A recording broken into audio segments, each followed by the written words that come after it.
Hey guys, Brass Facts here. You've seen the memes, I've seen the memes, Jordan's probably seen the memes, and your mother most certainly has now seen the memes. The Olympic air pistol shooter from Turkey that came up, did not seemingly give a fuck, and scored silver in the air pistol Olympic, I don't remember what it's called.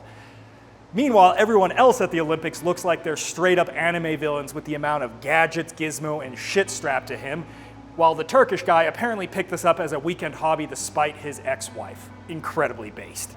I understand this is somewhat akin to explaining the joke, and there is in fact nothing worse than explaining the joke. I will be going to jail after this, but I'm here today to explain the joke. Whoa, dude, I feel like I want to write a document that gives a country freedom or something. Whoa. Like I said, memes are memes, and memes are funny. But the risk with nonstop joking about the sport is that to a degree, it does degrade a lot of the other shooters and the sport in general. The general trend of the internet, and even influencers and some of my friends, is a degree of mockery towards the sport because they're not real guns, they don't recoil, and the target is right over there, bro. Do you expect me to talk? No, Mr. Bond, I expect you to die. So yeah, love the memes, but I think it's good to be educated underneath the memes. So when I was given an opportunity to go shooting Olympic air pistol with the boys, I took the opportunity to really see what the fuss was about, and if someone like me that shoots real guns with recoil and noise, how I would do, and how my friends would do when presented with an Olympic air pistol in an Olympic format. So, I found this guy on the backwater streets of YouTube, Rose Precision. Jason has joined me here because he's got a little bit small amount of experience in using these things. Can you run me through it? What exactly is this thing and what are they shooting at the Olympics? Can you stop racking the gun in the back? I actually just sold them crack in the back alley of Salt Lake City, so that's how we met. These are 10-meter air pistols. Okay. So we're shooting at a number 2 eraser head from 10 meters away, and a sort of competitive score is 56 tens. So you're hitting that eraser head 56 times. So you're looking at a score in the 580s. That's internationally competitive. And then for domestically competitive, you're looking for, 570s. 570s, okay. Yep. I'll put that up on screen. So is this, tell me a little bit about this pistol, because it is very, this one looks like somebody stuck some gum to the side of the bottom of the table, at high school. So what the hell is going on here? So these are Marini 162Es, and we highly customize the grip so that when we're holding the gun in our hand, the gun feels basically like an extension of self. And that's why you have all this tack on here, is because whoever used this gun last was a lot smaller than you, and their hands needed to fill out the gun a little bit more. You can see I've filed some away and put grip tape all over mine because I like to have a little bit sturdier grip on my gun. Tactical grip. I've noticed that these there's a breech right here. What's going on with that? Yeah, so these are break action pistols. Okay. So they're semi-auto, right? Or they're single load, they're rather. single load. Okay. So you have to load one shot individually into the breech here. So you load one single shot into the breech, close the breech, and then they're electronic triggers as well. So you actually have to have a battery to shoot them. Well, how many shots is a typical, we'll call it a course of fire at the Olympics for like a stage? So a match is 60 shots in 75 minutes, and you have 15 minutes to do a practice sighters and warm up. And those you can shoot as many as possible or as many as you want. So a typical match would be 75 shots total in 90 minutes. All right, well, I think there's really nothing left to do. I mean, this guy over here is straight up just finger fucking this pistol. I think there's not much left to do, but shoot these bad boys and see how we do. Are we doing whoever gets the lowest score has to buy a round of drinks for everyone? Okay. Ryan, do you hear that? Round of drinks on whoever shoots the lowest. Remember that trigger's like cunt hair. Wow. I don't even fucking know where that went. No! triggers Here comes the copium. Here comes the copium. Pound if it was a 2-stage, you know, we would have had it. I think these are 2 stages. They are 2 stages. Are we going to the Olympics? That is 38. Yep. Dude, when you think about it, you're like most of the way there to an Olympic class level shooter. Nice follow through, dickhead. Ooh. Oh, I don't know. We'll see. I am a fan of Bush. Engage. Boys on D-Day need you. Don't fuck this shot up. The German sniper nest is engaging your position.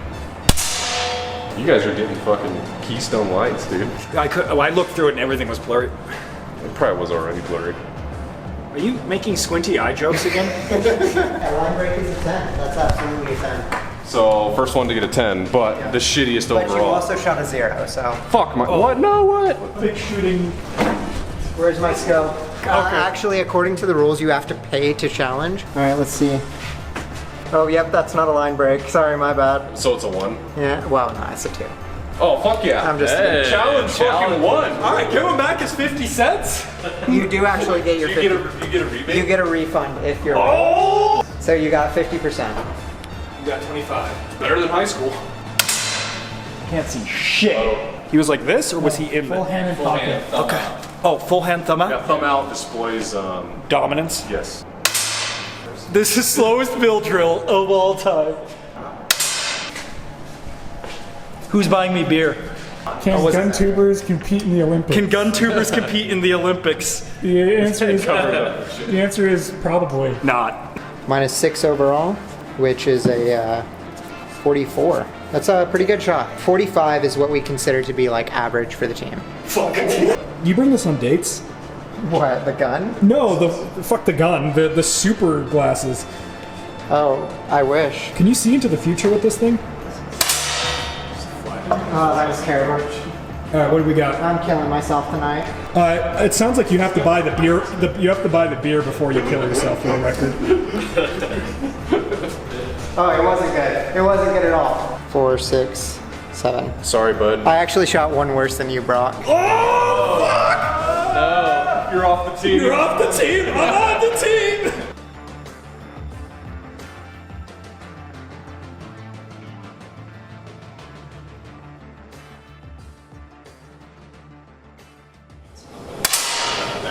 That was high. That was way high. Hey Ryan. Hey Ryan. What belt are you wearing right now? Blue Alpha Gear. Is that a Blue Alpha belt? Blue Alpha Gear hybrid. I think it's just Blue Alpha. Hey, Chris. What are you wearing right now? Yeah, it's just Blue Alpha, not Blue Alpha. That's base Blue Alpha. Blue Alpha. Guess what I'm wearing? What are you wearing? I didn't bring my blue alpha. No, I get blue alpha! Am I Whoa. wearing blue alpha? I might be unironically wearing blue This video is sponsored by Venture Serp. This video is sponsored by Blue Alpha. I didn't come up with the script, I don't know what to say. You can go on Blue Alpha and you can buy belt stuff because Blue Alpha literally makes belt stuff. Not to be confused with Blue Alpha gear. Yeah. Blue Force gear. Blue Force gear. I did that in the opening phone call when we were negotiating this, by the way. Incredibly awkward. But go to Blue Alpha to go buy your belt needs. They have inner belts, they have outer belts. Ryan wore the inner belt for a battle belt for like 20 years until it was a biohazard in his pants. And Use code ASFAX. use code ASFAX and tell them ASFAX sent you. Back to the video. That was the worst ad read. Editing brass facts here. For the record, none of those were actually provided by Blue Alpha. Those were all purchased well before they contacted me. So, what was your YouTube channel? Will it continue into the future, or is it Rose now completely Rose depreciated? Precision, it's debunked. We got a micro Roland special video coming out soon. That's the only thing that I got in the line. Okay, will you have a video on how to shoot air pistol and score above a 44? I'll have to consult with Brock on that one to see if he'll teach me how to shoot above a 44. I can't do that yet. I can only shoot 44s. My average is a 44. Shit. Well, I guess we'll just have to talk to Lexi. Cue the... As much fun it is to shoot 5 rounds in the medieval dungeon masquerading as a shooting range with a peanut gallery yelling at us the whole time, I figured I might as well round out this video with someone that has done this, one might say for real. my good friend of many years, maybe too many years at this point, Lexi Lagan. Hey, thank you so much for having me. And yeah, that truly is the dungeon down there. That is where I got my start. So you're not actually in the US of A right now. You're, well, at the Olympics. Can you tell me about where exactly you are and what your discipline is and maybe just a little bit about it? I am still at the Olympic Village. We're getting ready to go to closing ceremonies. For my discipline, it's women's air pistol, 10 meters, a competition that's actually really based on the fundamentals of shooting. It's a precision style sport. All of this is done one-handed with iron sights at a target about the size of an eraser head on a number 2 pencil, 10 meters away. You're shooting for, actually, how long and how many rounds are you shooting during that? So during qualification, you'll shoot 60 rounds of competition shots. In between shots, sometimes to get themselves a little bit more focused if they step off the line to talk to their coach, or to get some water, something along those lines, or just to help them zone back in and refocus, because this truly is a mental heavy sport. Being able to negotiate with yourself over the course of an hour and 15 minutes, a 9-9 versus a 10-0, which could make or break your Olympic debut in the final. You really have to have some good headspace to be able to overcome a lot of this. I think the most comparable way I could put it would be like being prone, shooting long range, nonstop for something like an hour and a half. And like I get eye fatigue in 10 minutes, so all this equipment begins to make a lot more sense. And I think we also experienced why a lot of people wear earmuffs. It's not necessarily that the guns are loud, it's that everyone else is loud, and we were ribbing the shit out of each other while we were shooting. So I think we really quickly figured out why people wear ear pro to kind of drown out that noise. Oh yeah, and I mean, the other thing is if you're using like a nailed gun, that's about the equivalent amount of sound that you're going to get out of those air pistols. Tends to start to ache a little bit. So I actually have some issues with my right ear just because of how many times I have tried to go to the range and shoot air pistol without ear pro on. So wear your ear pro. You never know when something's a little bit louder than your ear can actually tolerate. But allowing yourself to create a barrier of quiet gives you just a little bit more focus, gives you a little bit more of an edge, especially when you get into these big international stages where there's people cheering on their athletes and sitting behind you and getting excited and getting revved up. Yeah, let's get into that mental aspect a bit. Kind of impresses me more so than the accuracy requirement is the consistency of accuracy. For example, in the long range sport, a lot of times we'll get 9 out of 10 shots and you're like, oh yeah, we nailed it, and then that 10th shot goes to Egypt, and it's like, oh, whatever, it was a flyer. But here, if you get a really bad flyer, that could potentially torpedo your entire match, right? Oh yeah. So for me, here at the Olympics, I ended up throwing a 7. And the 7 in our qualification scoring, it's all scored off of integer. And mine was 0.1 millimeter away from being an 8. And it seems like, oh, well, an 8, that's still a bad shot. You really want 10s all the time.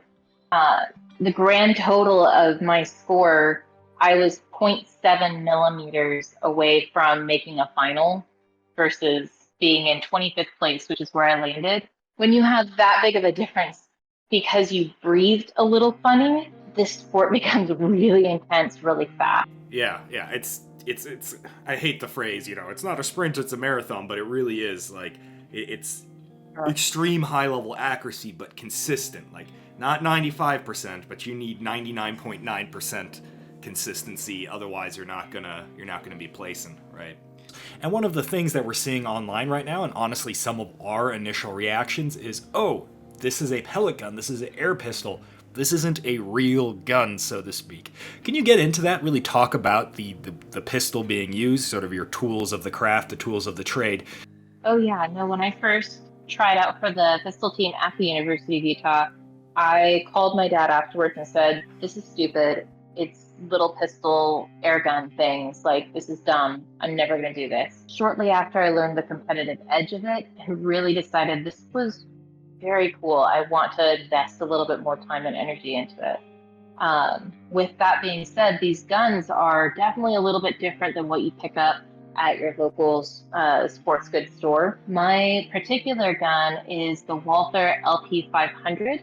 the amount of technology that they put and invest into each of these guns, and each one is set very specifically to the athlete, depending on their finger length, depending on the way that their hand grips onto the inside of the grip, which all of the grips are made custom for the athlete's hand. In the barrel, for example, there is actually rifling for the pellet, so that way the pellet spins just the right way. Different pellet brands have different types of grease on them. And so there will be certain guns that accept that type of grease better. Absorbers on the front and the back, so that way there's absolutely no recoil. And that's something that's kind of been thrown around a lot lately, is how, well, air pistols have no recoil, so you should be able to hit anything every time. You're not worried about that anticipation.